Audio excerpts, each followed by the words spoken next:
allons parler des relations toxiques. Et on ne va pas parler de gens qui nous agacent un peu ou de relations qui nous fatiguent et qui sont désagréables, mais on va vraiment parler de poison. Et ceux qui me connaissent et qui me suivaient dans Parole de Femme, vous savez que j'aime particulièrement le qualificatif de toxique. Et je qualifie très fréquemment des situations ou des personnes ou des attitudes de toxiques parce que ce sont des choses qui nous empoisonnent et même qui nous détruisent. La définition de ce qui est toxique, c'est ce qui est nocif pour l'organisme, le contraire de ce qui est propice à la vie. Et c'est la caractéristique du poison. Alors c'est de ça dont je vais vous parler maintenant, de ces relations toxiques qui sont nocives aussi bien pour notre épanouissement personnel que notre bonheur, notre santé émotionnelle, notre santé mentale et ultimement physique, parce qu'on sait qu'on ne peut pas saucissonner l'être humain en plusieurs morceaux, mais que tout est lié et que si quelqu'un vient vous empoisonner jour après jour, votre santé mentale va être vraiment bousculée, votre santé émotionnelle et votre corps aussi va souffrir. Alors, en étudiant ce sujet de la toxicité de nos relations, il y a quelque chose qui m'a frappée. Je me suis dit, mais en fait, une relation toxique, c'est le contraire de quelqu'un qui nous aime.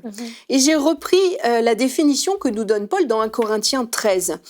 Dans 1 Corinthiens 13, 4 à 7, voilà ce qu'il dit, je vous le rappelle, mais vous le connaissez certainement par cœur. L'amour est patient.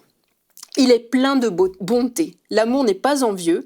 L'amour ne se vante pas, il ne s'enfle pas d'orgueil, il ne fait rien de malhonnête, il ne cherche pas son intérêt, il ne s'irrite pas, il ne soupçonne pas le mal, il ne se réjouit pas de l'injustice, mais il se réjouit de la vérité.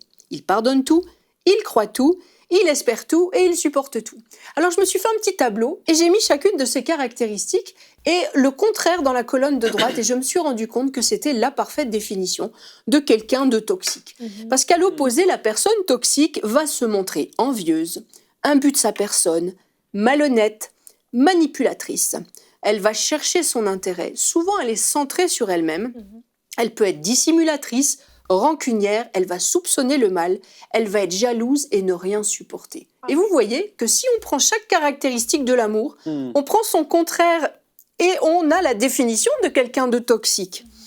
Alors c'est pas anodin parce que derrière toutes ces choses, il y a une œuvre de destruction qui se fait et ces gens qui sont des relations toxiques pour nous, quel que soit le niveau d'intimité avec ces personnes-là, vont être des personnes que Satan va utiliser pour nous entraver, pour nous siphonner notre joie, pour siphonner notre espérance et pour tuer en nous tout ce qui est propice à la vie.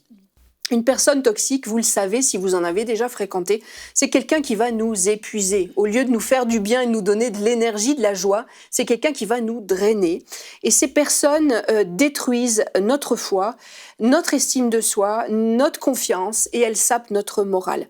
Alors c'est tout un programme et si vous côtoyez en ce moment même quelqu'un qui est comme cela, il faut tout faire, si c'est possible, pour vous en éloigner. Parce qu'elles sont vraiment les porteuses des plans de destruction de Satan et sont des instruments dans ses mains pour nous nuire et nous empêcher ultimement d'entrer dans les plans de Dieu pour notre vie. Alors vous allez me dire, oui mais c'est pas si simple, ça va dépendre effectivement de notre lien avec cette personne. Parce qu'il y a toutes sortes de relations toxiques. Ça peut être une amie ou une connaissance qui est là dans notre environnement et qui nous siphonne. Alors là c'est simple.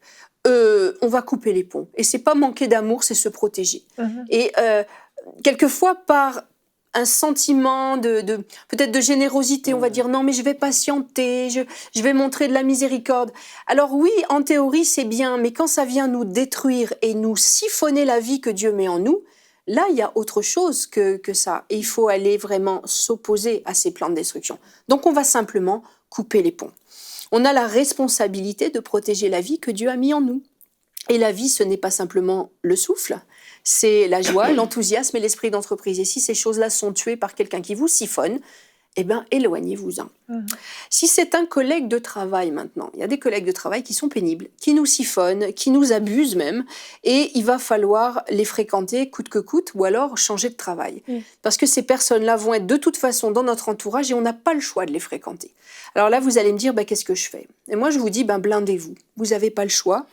Il va falloir que vous décryptiez le processus par lequel la personne vous nuit. Vous allez observer, voyons, quand elle me met en boule ou que je me sens mal quand elle m'a dit quelque chose, pourquoi c'est venu ? Qu'est-ce qu'elle m'a dit ? Quel est le processus par lequel elle m'a piqué, elle m'a abusé, elle m'a manipulé ?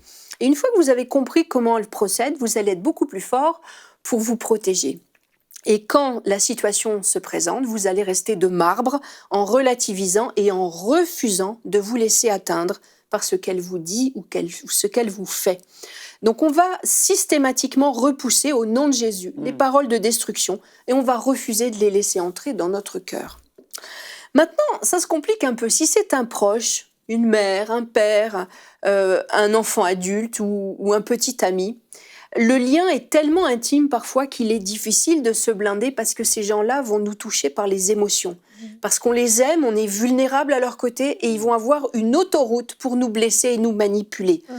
Et on y arrive à se blinder avec la maturité, mais souvent la brèche est largement ouverte et tous les sentiments d'affection s'en mêlent et la culpabilité s'en mêle. On a besoin, par exemple si c'est nos parents, on a besoin de leur amour, on a besoin de leur reconnaissance, même quand on est adulte, on a besoin de l'approbation de nos parents.